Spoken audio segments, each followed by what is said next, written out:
Port of Batangas. Mga tao. Dahil inapul pa po nila doon sa boarding gate. Ang tinig ni Office for Transportation Security OTS Administrator Arthur Bisnar. We are sending a message loud and clear to everyone in government and everyone in the DOTR. We will not tolerate this sort of behavior against our citizens. Ayan. Tinig ni Transportation Secretary Vince Dizon. Samantala, ipinauubayan na ng New Infra Corporation sa OTS ang investigasyon dahil sila Inspection area. responsable sa security screening, kabilang ang X-ray baggage inspection. Nakipag-ugnayan na sila sa OTS at sinusuri na ang CCTV footage ng insidente. Samantala, 31 pasahero ang sugatan sa bangga ng dalawang bus sa EDSA bus carousel sa bahagi ng Guadalupe sa lungsod ng Makati kagabi. Batay sa impormasyon mula sa MMDA at Makati Police, sumalpok ang isang bus sa likuran ng isang Roro. Tayo ay Abra de Ilog. The initial report po na 31 injured. Para salpokin sila ng bus mula sa likod. Agad namang binigyan ng pawalang lunas sa ambulansya mga nasugatan habang dinala sa ospital ang iba pa. Nagdulot din ng matinding paglilito.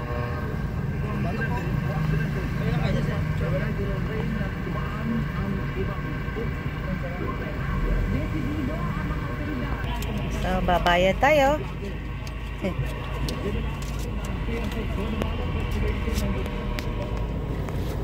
Yeah.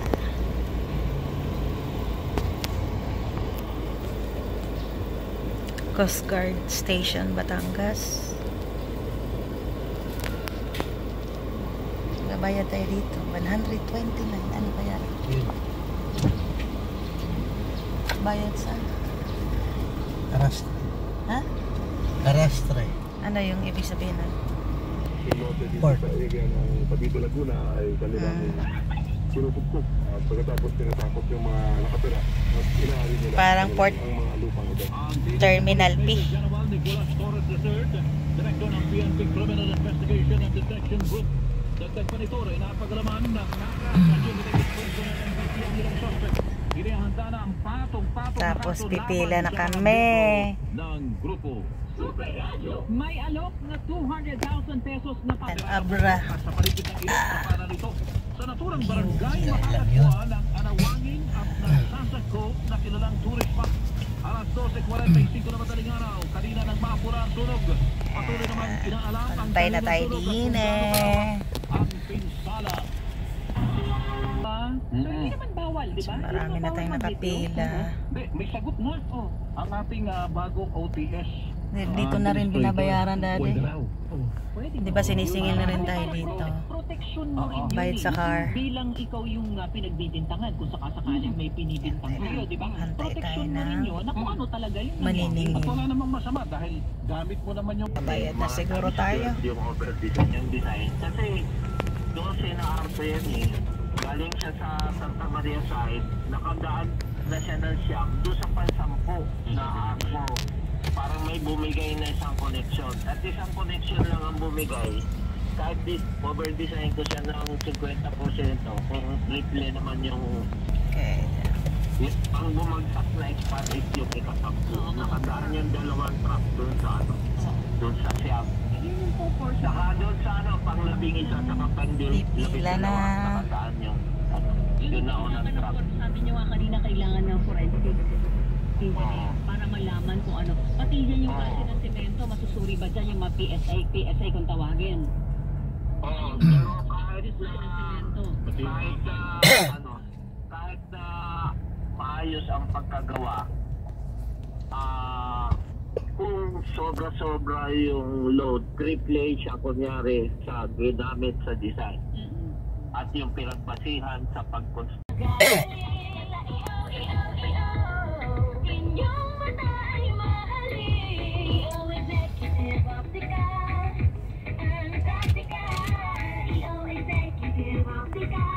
Matong White Plains, ang dulo ng traffic.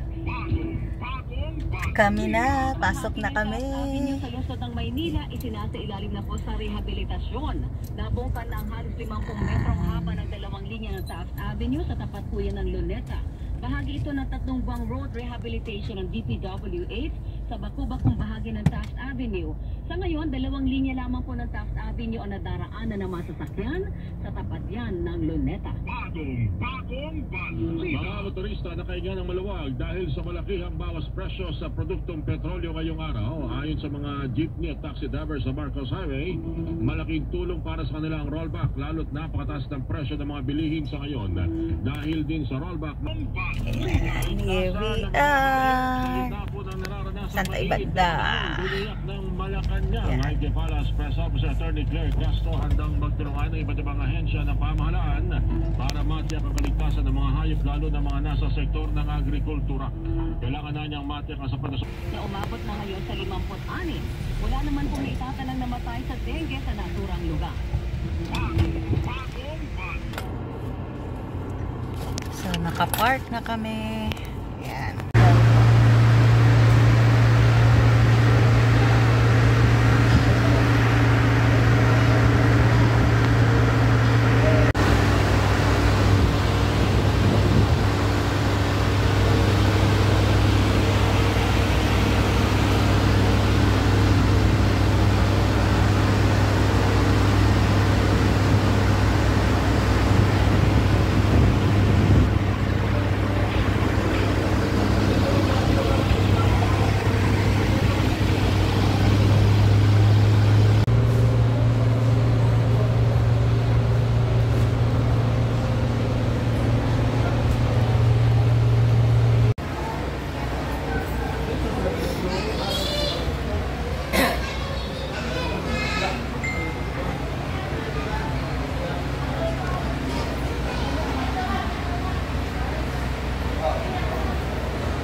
Yan ang ating baon. Nilagang itlog. Saging, sky flakes, tapos tubig. Yan. At mayroon tayong mani. Mahaba ang biyahe. 3 oras.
Ay, yung daan na yan. Oo. Malapit na natawaran pa yung ilog. Ah. Ayan.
Lakaw nami. Gawas nami. Ayan, gawas nami.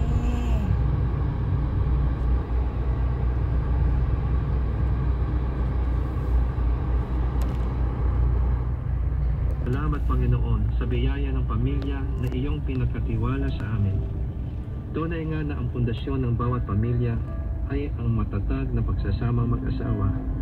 At aming idinadalangin na sa iyong biyaya at kalakasan, lalong mag-alab at manaig ang pag-ibig, katapatan, paggalang, pagpapasensya at pagkakaisa ng mag-asawa sa isa't isa. Turuan mo na kanilang matuklasan at pansinin ang mga magagandang bagay Nakita sa bawat kanina isa. yung welcome Higit aboard. pa sa mga kakulangan at kapintasan, maging mapagpatawad at iwasan ang galit at negatibong komunikasyon. From Turuan mo sila na lagi magpasalamat sa iyong mga biyaya sa araw-araw at palagiang hanapin you, ang bawat Lord. panahon kung paano sila Lord. makapagbibigay ng lakas loob at Lord. inspirasyon sa Biyahe na isa't po isa. kami ng malayo. 6 na oras po kaming magbiyahe. Nais mo lang sa iyong kautusan, ang mga asawang lalaki ay mahalin ng buo at wagas ang kanilang asawa. Ay, manatan dito. Gaya ng pag-ibig ni Jesus para sa iglesia. Iyong turuan ang mga asawang lalaki na maging maunawain at pagkitunguhan na may paggalang ang kanilang Maraming truck asawang na babae upang walang Hindi, makahadlang yung sa kanilang mga panalangin. Wala ilulubos eh. Amin ding idinudulog sa iyo ang mga asawang babae na tulad din ng iyong pinagutos. Sila ay magpasakop at magpakita ng paggalang sa kanilang mga asawa. Dahil May iyong kunin mga ano. tinalaga na ang Yan, lalaki ang natatadwa pa ulo ko ng naman. kanyang asawa. Yung Pagkalooban ano. mo ng banal na takot Ay, lisod ang man. puso ng mga may asawa Sabi. na sila ay maging tapat Ana. sa kanilang asawa sa habang panahon. Iyo silang ilayo sa lahat ng uri ng tukso na makakapintala sa kanilang Abra. pagsasama at sa kinabukasan Di ng ilaw kanilang ka, mga anak. Lisod kayo ni si Daddy ba? Pakalooban mo ng tunay na Si Daddy kasi, oh, pagbabago di pa nga ni ang ko tapos, puso ng oh. mga may asawa na nahulog sa tukso o bumalik ng kanilang sumpang banal sa iyo at sa kanilang asawa. Kita na ba? Kita na. Panginoon, aming ipinapanalangin din ang aming mga anak na sila ay iyong protektahan, iligtas sa kapahamakan, pinsala at karamdaman. Pakalooban ninyo sila ng banal na takot Naigsit sa na iyo tayo. at kakumbabaan.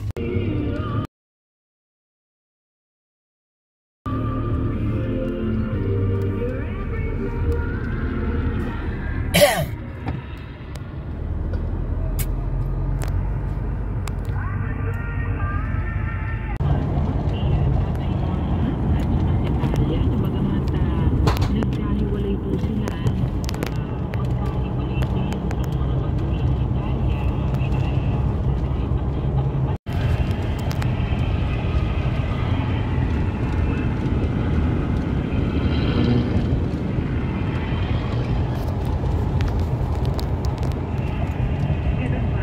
Amigo mo na siya.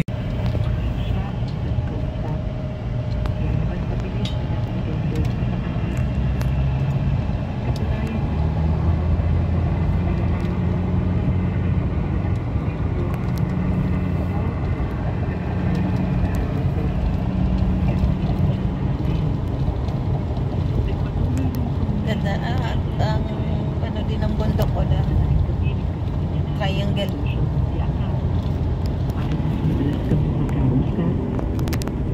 Hanggang sa napagkasunduan namin.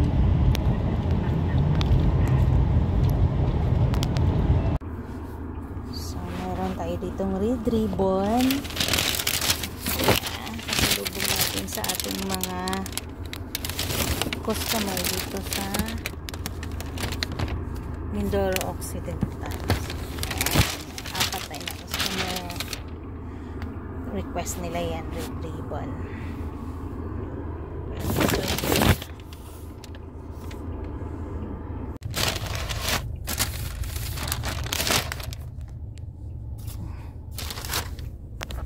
Yan. Yan, mga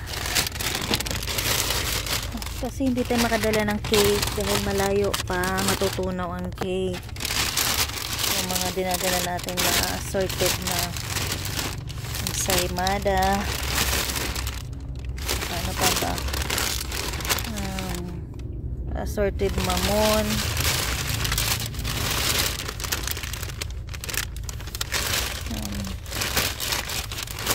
yan.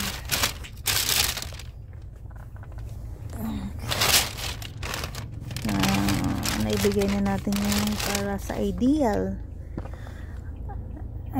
Farmers.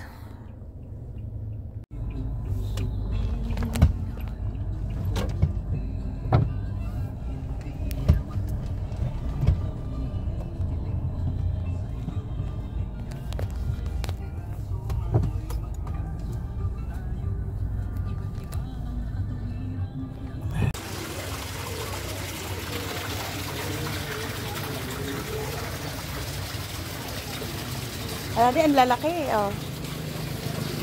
Kapag ka napagbalot, Oo. iba yung site nila. Palod mo na yun doon. Hindi, ito pa rin daw. Ito pa rin daw.